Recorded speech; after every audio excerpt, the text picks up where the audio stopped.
Okay, I see purple lines. So I got this all taped up, ready to go. Now I get to run around with the silicone and do up all these joints. And after that, I'm gonna pack up my stuff and head back to Tokyo. It's been quite a week. Sometimes I think I didn't get as much done as I wanted to, but I got a lot done. I mean, this room is basically a day's work. I mean, the ceiling should go up easy. It's 1, 2, 3, 4 panels, and they're not really weird. So, yeah, I'm quite pleased. I got to do the electrical too, but that's not a big deal. So, and then the floor. The floor shouldn't be that hard either, he said. Anyways, I'm quite pleased with all this. Now I'm going to do the silicone, and I got to drive all the way back to Tokyo. See how long that takes. I have to say, when you do the silicone lines, I think it all just ties together and looks very good.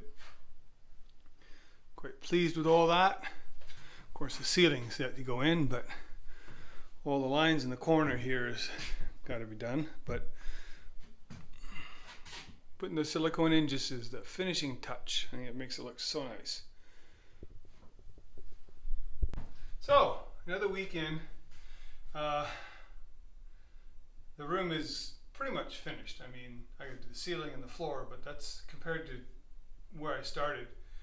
I mean, it wasn't very long ago, this entire wall over here was concrete that was wet and dripping.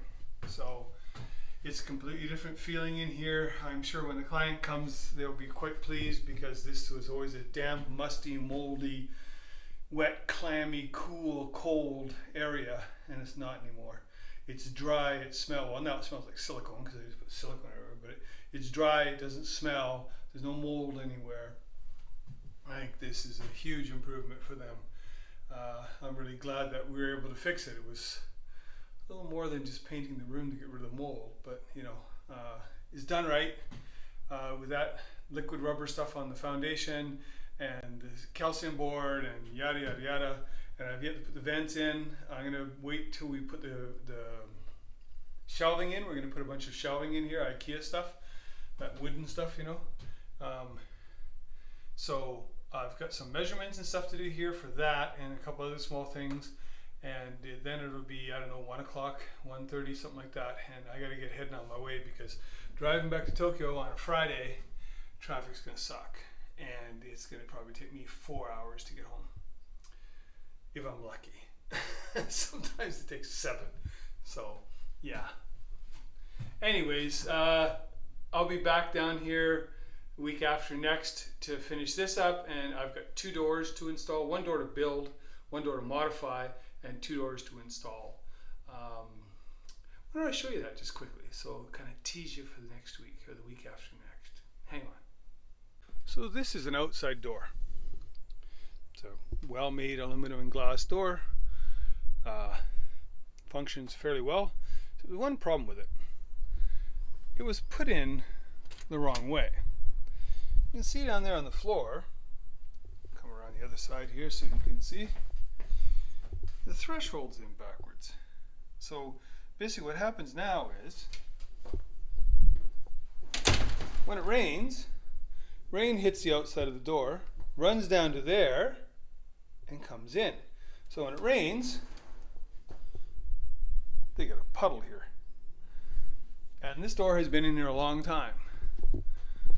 This is the door frame, which is completely rotted out and falling off. And so what we've decided to do, because this is a really oddball door. I mean, I looked at getting one, and basically the size, I mean, it's just under 6 feet tall and wide. And I'd have to get one custom made, and it's like $2,000.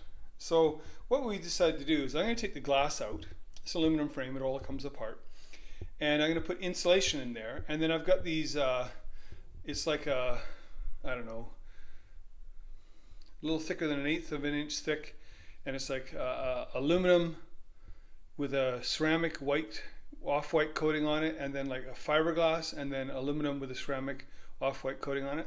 I'm going to basically make like covers for this, because the other thing about this is, you got to admit, you know, take you 2 seconds to break in here, which isn't great. And then the other door, well, hang on a second, I got to move some stuff. Okay, this is the other door. This goes into the laundry room area, and it's, you know, tinny. It's not very nice. Kind of a, and they just like to upgrade it. I mean, I totally understand it. It is right at the height that when you walk through, you can bang your head. I've done it many times. Problem is, I can't really, and this is all concrete too, so it's really going to be difficult for me to go up, you know, because I got this stair here. So I mean, I could go up an inch or so, but you know, on this side there's wiring here, so I don't think we're probably going to go up. But what I have is, I have this door here that I actually built. It's actually a soundproof door that I built for a client. Unfortunately, the client recently, I had to demo their office because they were closing up shop, but I still got the door. So it's a big heavy door, and it's soundproof, and it's solid, but I can cut it to fit, I'm pretty sure, and that shouldn't be that big of a job. If I just basically take those out, and I'll use the hinges, obviously I'll cut the hinge side, and then I'll cut equal amounts off the top and bottom, and I should be able to reuse the door as is. So I got those 2 doors to build, and there's a few other things around here I got to do as well. So once again, I just wanted to say to everybody who's been following along and commenting, really appreciate it. I'm glad some of you guys have enjoyed this. Some of you might have even learned something. You never know. And anyways, like I said, I really appreciate it. It's been great interacting with you, and I'll be back in a week and a bit. So anyways, take care, everybody, be safe, and thanks for watching. Bye-bye.